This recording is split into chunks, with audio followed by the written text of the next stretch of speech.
Bonjour à tous et bienvenue, j'espère que vous allez bien.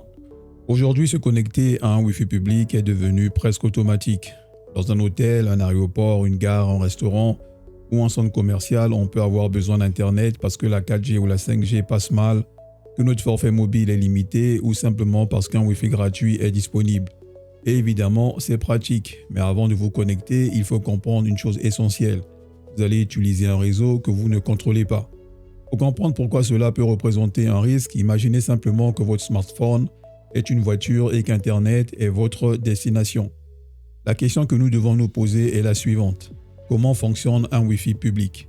Lorsque vous êtes chez vous, votre ordinateur ou votre smartphone se connecte à votre Wi-Fi. Votre box ou votre routeur prend ensuite le relais pour permettre à votre appareil de communiquer avec Internet. On peut donc résumer le trajet comme ceci: votre appareil, le Wi-Fi, le routeur, Internet. Dans notre analogie, votre appareil est donc la voiture, Internet est la destination et votre réseau représente la route permettant d'y accéder.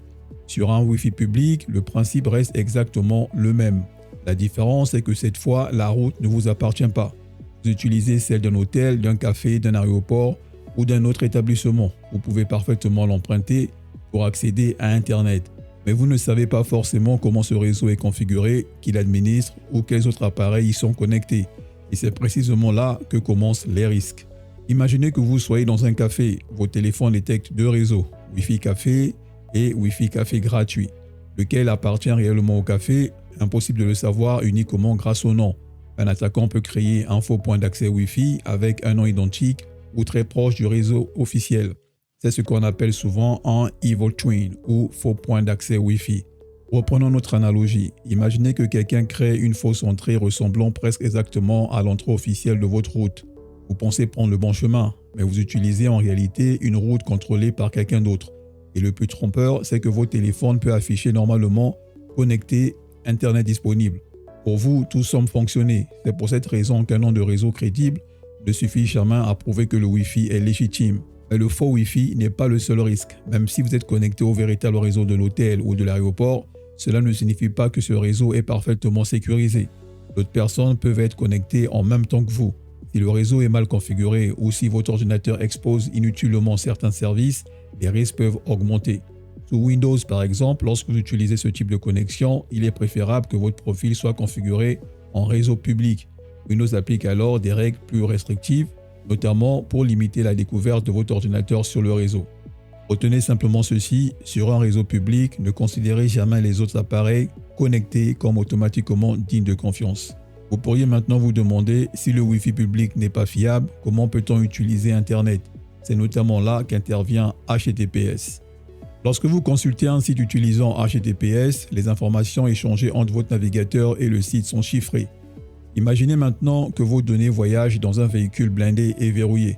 Le véhicule circule toujours sur une route publique. Quelqu'un peut constater qu'il passe, mais il ne peut pas simplement regarder à l'intérieur pour lire ce que vous transportez. C'est l'un des rôles essentiels de HTTPS. Protégez le contenu des échanges entre votre navigateur et le site Internet. Lorsque vous saisissez un mot de passe sur un véritable site correctement protégé en HTTPS, celui-ci n'est donc pas simplement envoyé en clair sur le Wi-Fi. Mais attention à une distinction importante.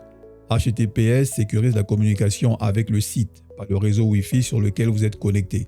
Vous pouvez être connecté à un Wi-Fi malveillant tout en consultant un véritable site utilisant HTTPS. Dans notre analogie, la route peut être douteuse, mais le contenu du véhicule reste protégé par le chiffrement. Nous arrivons maintenant au conseil le plus important de cette vidéo. Considérez toujours un Wi-Fi public comme un réseau non fiable. Cela ne signifie pas qu'il ne faut jamais l'utiliser. Pour consulter les actualités, regarder une vidéo ou effectuer une recherche classique, cela peut être parfaitement pratique. Mais lorsqu'il s'agit d'une opération réellement sensible, soyez beaucoup plus prudent. Par exemple, accéder à votre banque, effectuer un paiement, modifier un mot de passe important, vous connecter à certains outils professionnels ou consulter des données confidentielles. Dans ce cas, privilégiez la 4G ou la 5G de votre opérateur ou utilisez le partage de connexion de votre smartphone. Dans notre analogie, au lieu d'utiliser route Wi-Fi public, vous passez par le réseau mobile de votre opérateur. Et si vous avez un doute, ne vous connectez pas. Vérifiez le nom du réseau avant de rejoindre un Wi-Fi public. Vérifiez toujours son nom exact. Dans un hôtel, un restaurant ou un café, vous pouvez simplement demander quel est le nom exact de votre Wi-Fi. Un réseau appelé Wi-Fi hôtel gratuit peut sembler parfaitement légitime sans réellement appartenir à l'hôtel. Quelques secondes de vérification peuvent donc éviter de sélectionner un faux point d'accès. Attention au portail de connexion. Certains réseaux publics utilisent ce qu'on appelle un portail captif. Après la connexion, une page s'ouvre pour vous demander d'accepter les conditions d'utilisation ou parfois de saisir une adresse email ou un numéro de chambre. C'est tout à fait courant. En revanche, si cette page vous demande soudainement votre mot de passe Microsoft ou une autre information particulièrement sensible sans raison logique, arrêtez-vous. Ne fournissez jamais les identifiants sensibles simplement parce qu'une page Wi-Fi vous les demande. Désactivez la connexion automatiquement. Savez-vous que vos appareils peuvent mémoriser les réseaux Wi-Fi utilisés précédemment? C'est pratique à la maison, beaucoup moins sur un réseau public. Évitez donc de laisser activer l'option « Se connecter automatiquement à ce réseau ». Sinon, votre appareil pourrait tenter de se reconnecter ultérieurement à un réseau portant le même nom. Lorsque vous avez terminé, utilisez également « Oubliez ce réseau ».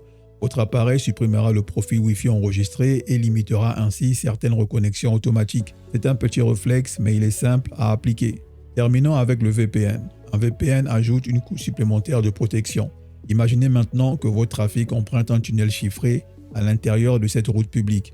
Le trafic entre votre appareil et le serveur VPN est alors chiffré, ce qui limite fortement ce qu'une personne présente sur le Wi-Fi peut observer. Mais attention, un VPN ne transforme pas un Wi-Fi public en réseau de confiance. La route reste publique. Vous avez simplement ajouté une protection supplémentaire pendant le trajet. Et il faut évidemment choisir un fournisseur VPN sérieux.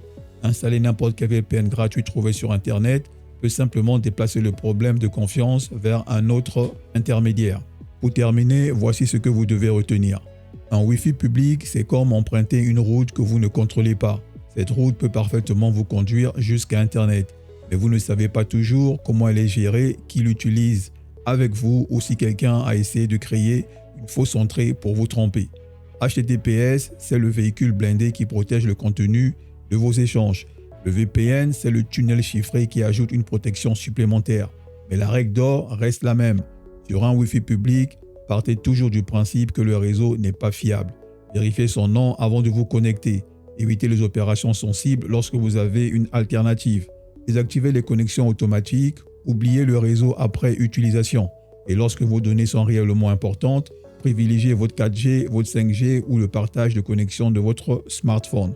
Avec ces quelques réflexes, vous réduisez déjà considérablement les risques lorsque vous utilisez un Wi-Fi public. Sur ce, je vous dis à la prochaine vidéo.